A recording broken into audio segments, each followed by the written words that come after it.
They were once slaves from Georgia, starved, broken, forgotten. But in 1863 New York, when they finally tasted freedom, something unimaginable happened. The first bite of a simple hamburger made them cry, scream, and pray all at once. And by morning, the butcher's shop was sealed forever. What did they see in that meal that the world refused to? Watch till the end, like this video, and subscribe for more haunting true stories. The rain falls heavy on cobblestone, turning the streets of 1863 New York into black mirrors that reflect a broken nation. The war rages far to the south, but here, another kind of hunger lives, not for bread, but for belonging. In a narrow alley behind a butcher's shop, men sit trembling, their hands scarred and shaking around something ordinary. A hamburger. The steam rises slow, mingling with their breath, and then one of them begins to cry. Not a sob of pain, but of something deeper, older, impossible to name. His tears fall onto the bread, mixing with the grease, and the sound of his quiet weeping fills the room like a hymn. The butcher does not understand. He only sees men staring at food as if it were a ghost.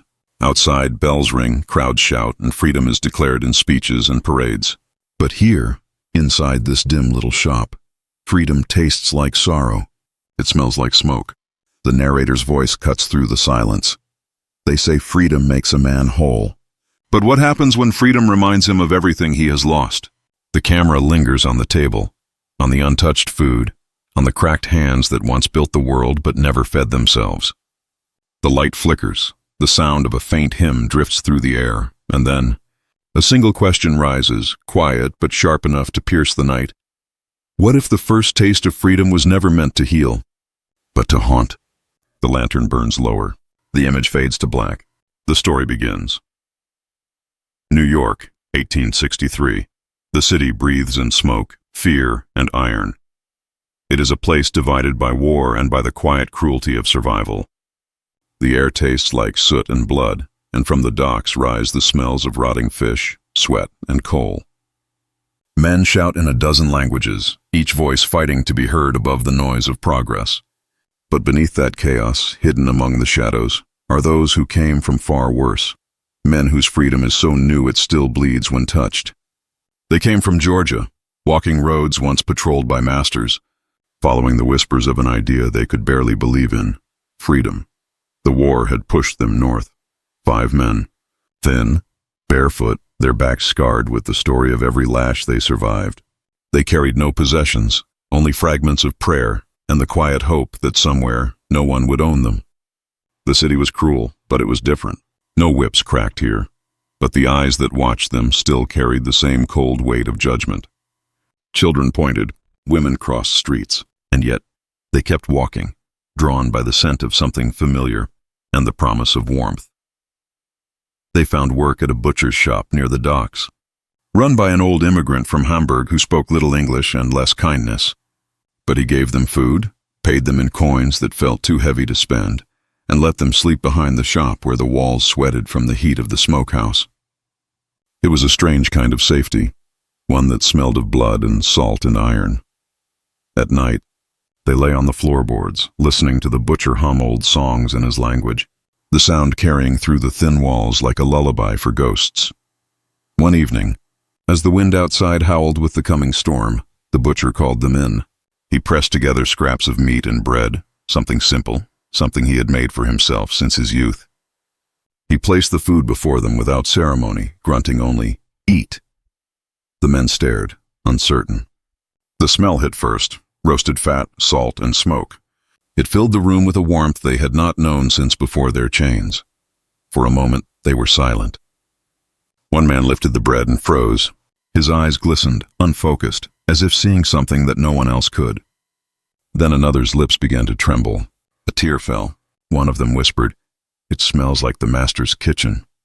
The others looked down, their hunger fading into something that felt like grief. They had cooked food like this before, served it, carried it, breathed its scent as their stomachs clenched empty. But now it sat before them, waiting to be touched, and suddenly the air felt wrong. The shop grew heavy, too quiet. The butcher watched, confused, as one man dropped to his knees, clutching the bread as though it burned. Outside, thunder rolled across the harbor, echoing like distant cannon fire. Inside, the freedmen trembled in silence, haunted by a flavor they had never tasted. Freedom, they realized, had a taste, and it was not sweet. It was the same smoke that once rose from the fields of Georgia. Only now it followed them north, waiting for the first bite. The nights after that first meal changed everything. The butcher noticed it first, how the men stopped eating in silence and began whispering when they thought no one could hear. Their voices carried a strange rhythm, half prayer, half confession. They worked harder by day, chopping meat with desperate focus, but when dusk fell, their eyes drifted toward the table where the food once sat untouched. The butcher tried to feed them again, thinking hunger made them weak, but each night the same thing happened. They would sit, hands clasped, eyes on the food, trembling as if facing judgment. Then one by one they would push their plates away. The air inside the shop began to change. It grew thicker, damp with something unseen. The smell of cooked meat lingered longer than it should, clinging to the walls, to their clothes, to their skin. The butcher's cat refused to enter the room. The lamps flickered whenever the men gathered there, and the sound of weeping seemed to echo long after they had gone to sleep. One night, a storm broke over the harbor, heavy rain pounding the city until the gutters overflowed. The butcher woke to the sound of singing, not the drunken howls of sailors or the hymns of churches, but a low, broken chorus rising from the back of his shop. He followed it barefoot, the floorboards cold and wet beneath him. The door to the smokehouse stood open. Inside, the 5 men sat in a circle, the remains of their meal before them, untouched again. One of them held a piece of bread in his hand, whispering words that sounded like prayer but were older, softer, heavier. The butcher called out, but no one moved. Their eyes were fixed on the food as though it stared back. The singing stopped. Then one man began to speak, not to the butcher, but to the air. "It smells like freedom, but I still feel the chains."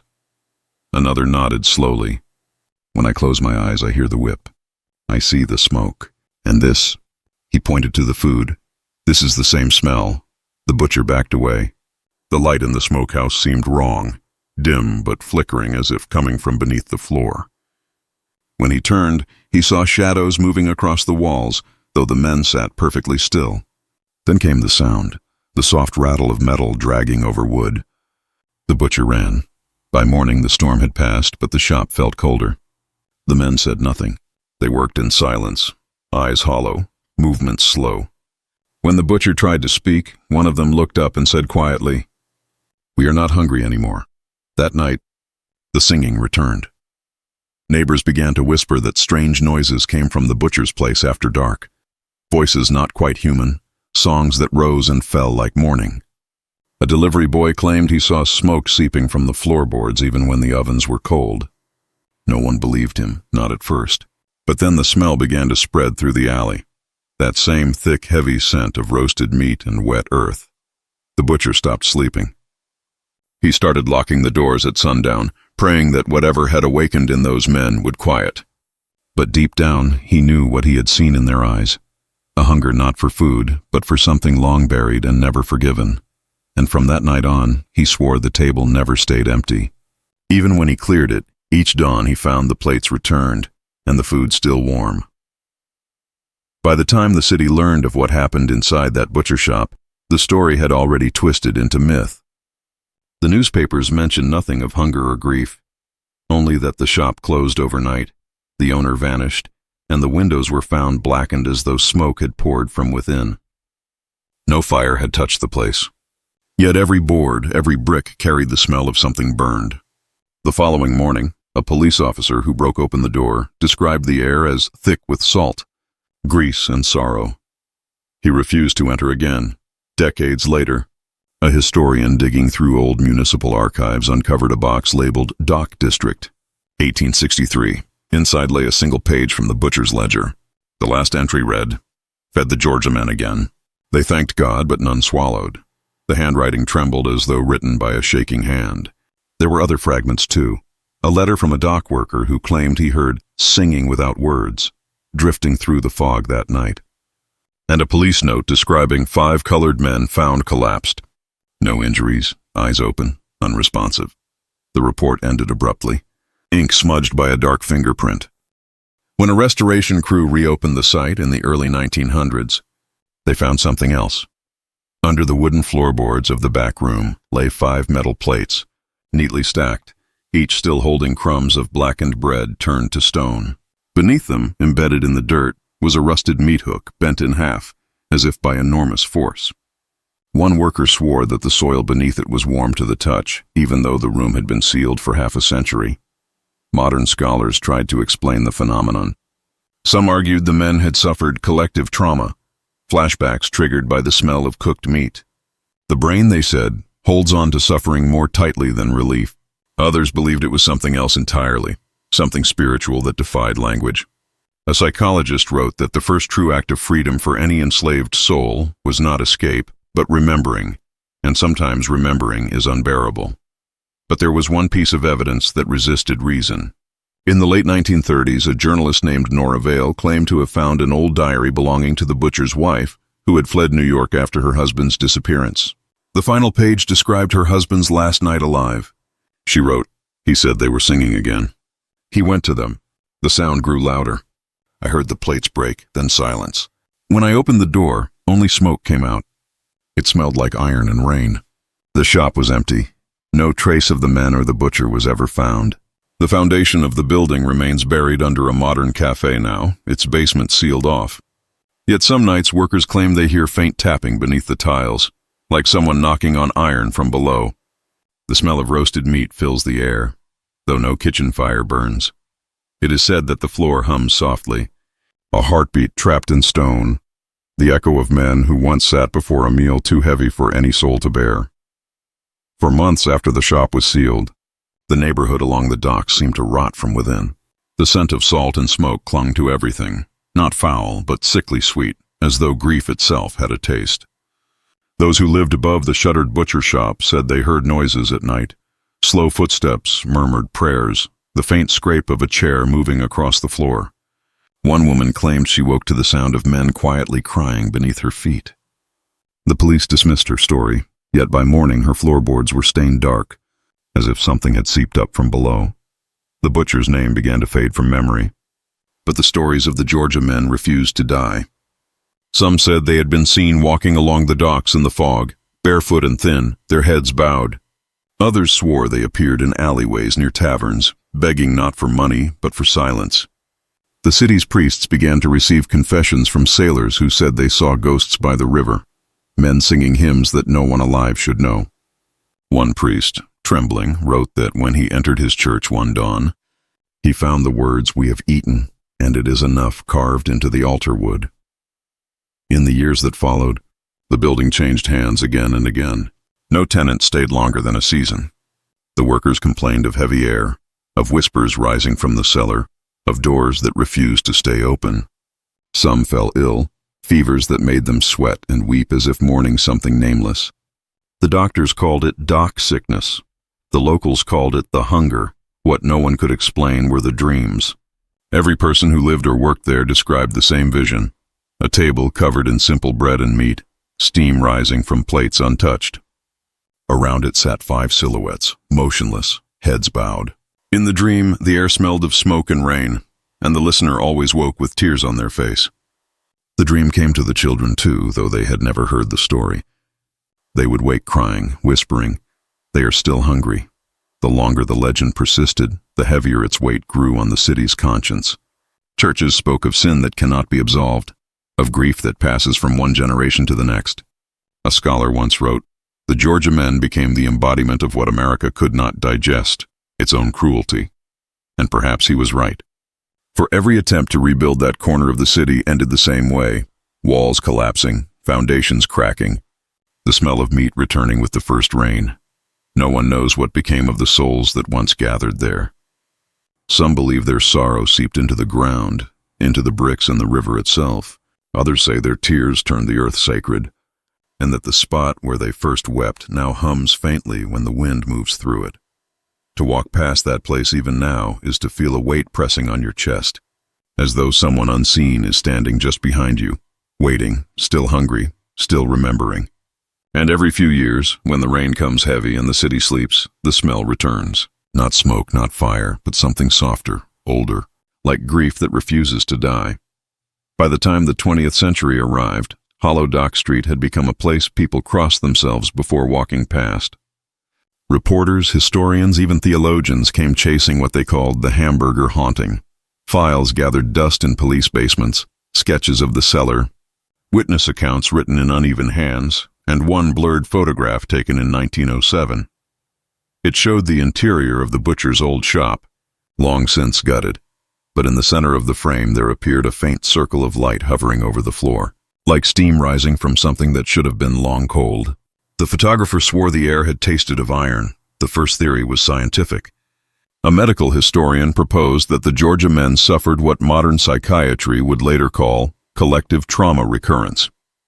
The smell of roasted meat, he wrote, could have triggered sensory flashbacks to the violence of their past, the smoke of plantations, the hunger of bondage, the rituals of servitude. But the more he studied the records, the less certain he became. There were no signs of madness, no deaths from starvation, no bodies, only absence, as though the men had stepped out of history itself. The second theory came from the church. In 1914, Father Elgin of St. Mary's Parish gave a sermon titled The Taste of Sin. He claimed, the men had unknowingly partaken in a sacrament of grief, that their first true meal in freedom had drawn the attention of every soul that died still bound. Their tears, he said, broke the veil, inviting the dead to sit beside them and eat. The sermon was banned, but its transcript survived. In the margins, Father Elgin had scribbled one chilling note. I smelled it once in confession. The smoke, the fat. They were there. Then came the skeptics. They said the story was propaganda, an abolitionist parable turned urban myth, a dramatization of the nation's guilt. Yet even skeptics refused to enter the basement after dark. In 1939, a works project team clearing the docks recorded a sound they could not explain, rhythmic knocking, like metal tapping against wood, buried deep beneath the ground. The recording still exists. At the 12-minute mark, a voice whispers something that sounds like, "We are still here." Over time, the stories bled into culture. Painters reimagined the scene. 5 silhouettes around a table, faces hidden by shadow. A jazz singer in the 1940s wrote a song called Hamburgers and Chains, banned from radio for spiritual obscenity. Each retelling pulled the story further from fact, but never killed it. And in the end, history itself became another theory, that some events carved so deep into the human soul they refused to stay buried. By the late 1960s, construction crews tearing down the old block found the cellar again. Inside, beneath cracked tiles, lay a single iron shackle fused to the stone, not rusted but polished smooth, as if handled by countless unseen hands. When workers tried to remove it, the drill bit shattered. One of them, an old man from Savannah, dropped his tool and whispered, "They still hungry." After that, the site was sealed once more, covered in concrete and silence. Officially, nothing remains, yet local night watchmen tell the same story even now, that when fog rolls in from the river and the city's neon dies in the mist, a smell rises from beneath the pavement. Cooked meat, damp earth, and if you listen closely, the faint sound of men singing, not in pain, not in joy, but in remembrance. No theory, no report, no faith ever closed the case. Some truths are too heavy to archive. Some hungers never end.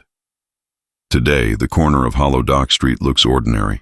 Steel towers, glass windows, the faint hum of traffic masking the silence beneath.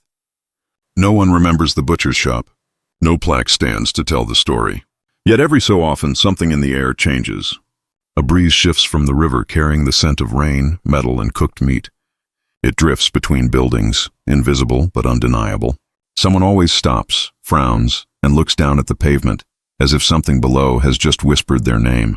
Historians call it coincidence. Locals call it the hunger. Construction crews that dig too deep there find their machines stalling, their engines coughing smoke that smells faintly of tallow. Night workers swear they hear humming under the asphalt, a slow, sorrowful rhythm like men singing far away through stone. And sometimes when the fog rolls in thick, a glow appears where the butcher's doorway once stood, faint, yellow, pulsing, like the memory of a lantern that refuses to die. The story refuses to fade because it is not just theirs. It belongs to everyone who has ever carried pain forward into freedom. The Georgia men are gone, but the weight they left behind still breathes. They remind the living that liberty cannot wash away what was done to the body or what the body remembers. Trauma does not end when the chains break. It lingers, patient, until a scent, a sound, a taste brings it back to life. Perhaps that is why, even now, every act of comfort in this country carries an aftertaste of sorrow.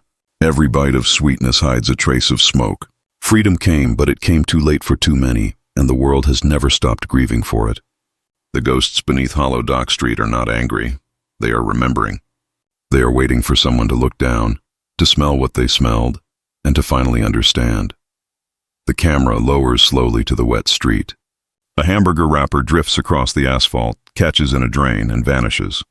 The hum rises, faint but clear now, a hymn with no words, carried by voices long gone, and the narrator whispers the final question, low and aching. When the taste of freedom still carries the smoke of suffering, can a nation ever truly be full? The screen fades to black. If this story still lingers in your chest long after the lights fade, you are not alone. Like this video, share your thoughts in the comments, and subscribe for more forgotten stories that history buried. But the soul still remembers.